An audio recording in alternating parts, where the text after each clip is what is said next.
with a cheers. Cheers. Here's to New Barons. All right, so hi everybody. Hello. We're back with John. And as promised, we are doing episode number 2. I believe we came up with a great title. Hops. Weeds Drunk Cousin. We're proud of it. I say we hop right in. Sure. We've gone through the barley process. See what you did. Yeah, I know. Okay, I was gonna breeze right by it, but I was like, let's just go for it. Let's hop right in. Tell me about when in the process this rears its lovely head. So it's used a lot throughout the process, depending on the style of beer that you're brewing. Most basic level is it's thrown in when you're boiling wort, which is basically right after the mashing process. So in the last episode, we talked about converting starch into sugar that comes from malted barley. Right after that step, it moves over to the boil kettle, which is where we boil the raw, basically sugar wort that we've created. Is the boil kettle right here for us? Boil kettle is there. Right here for Oh yeah. Okay, okay, yep. So it's 2 functions. We boil the wort, 1 to sanitize it, but 2, it's the opportunity to add hops for the first time. Okay. So where malt, when we talked about adds sugar, Yep. we balance out that sweetness from the sugar with hops. So hops provide bitterness, something called alpha acid in it. And when you add it to the boil kettle, the heat isomerizes that molecule and turns it into a bitter compound. So that's the first part of the process, boil. Boil it. Usually there's not much of a flavor, it's just the bitterness. It's really just a sensation, not a flavor per se. Okay. As you get later into the process, so if you get to the end of the boil, right before you put it in the fermenter, there's another opportunity to add hops at this point. It's called whirlpool hopping or flame out hopping, basically hops that go in at the very end of the brew day process. Okay.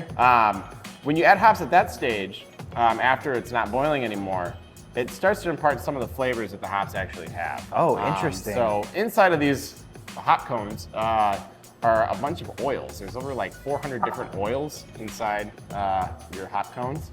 Okay. It's called lupulin. It's like a yellow, like oily sap-like substance that lives inside of hops.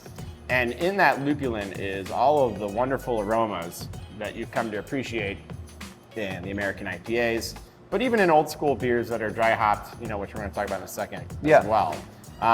So everything from woody, herbally flavors all the way to tropical coconut flavors. Okay. Oh my God. Okay. It's possible from the hops that we. And it's the hops that do it, huh? Yeah. Okay. And the way to really amplify that aroma from hops is to do what's called dry hopping. So I'm sure if you've seen a can that says double dry hopped, Yeah. that means that it's added in the fermenter. So it's called dry hopping because you don't really boil it. You don't process it. You just throw it right into the basically raw beer at that point. Okay. That oil stays inside the beer. And so it really amps up that oil content. So it and gives you those flavors that we talked about. The bigger flavors. Okay. Now I could smell this. So it smells like beer. Yeah. Like I smell beer in here. Smells like IPA or something Smells like that. Yeah, something really hoppy, obviously. Yeah, that's a good point. So these hops are from New Zealand, which, fun fact, New Zealand is one of the few places in the southern hemisphere where hops grow. And it's because hops are what we call a northern crop because they grow at a certain latitude above the equator. So do they? Wisconsin's like kind of perfect. Like where Wisconsin is like kind of that band, if you go around the earth, is where hops grow really well. They're called raku. R-A-K-A-U. I hope I'm pronouncing that correctly. But if you're not, somebody in the comments will write it phonetically for someone us. will definitely jump on me. The brewer's an idiot. Yeah. It smells hoppy. Good one. That's good. Thank you. Nailed it. Great word. Is it almost a sour, dirty smell? Like no, I'm not digging that. No. What? I would say it's fruity. Yeah. Maybe this will help. So oh God. Take one. Yes. One, and then this is how you do like a formal analysis of the hop. So put it in the palm of your hand. Yep. And take your thumb, and then just kind of really work it until it falls apart. Oh, until it falls. Oh, okay. Yeah. Okay. So these are pelletized. So basically, it's the plant that was kind of shredded down. Oh, and wow. packed into this capsule, if you will. Yeah. So that this looks really cool. That is like the raw material there. And okay. So it releases some of that oils. Okay. By a little bit of heat. So now give it a smell. Don't sniff too hard, you'll get I'm gonna snort a it nose otherwise. full of.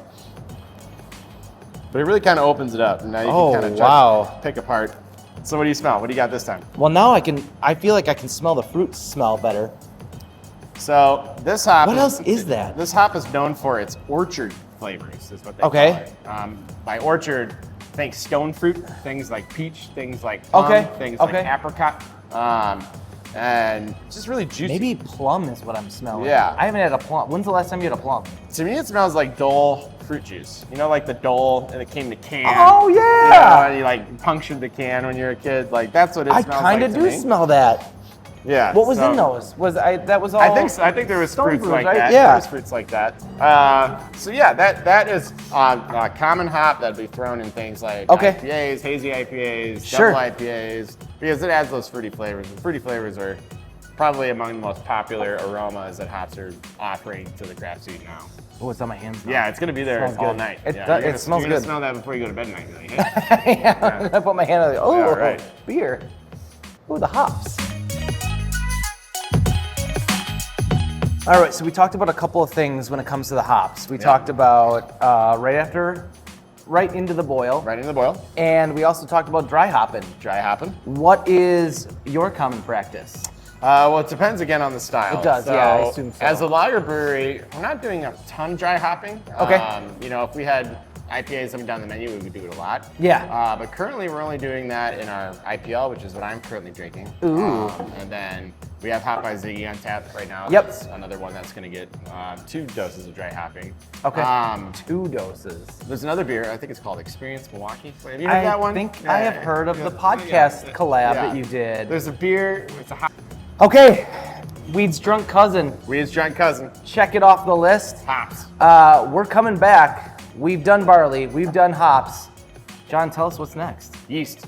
Yeast. All right. We'll see you guys on the next one. Thank you. Thanks, guys.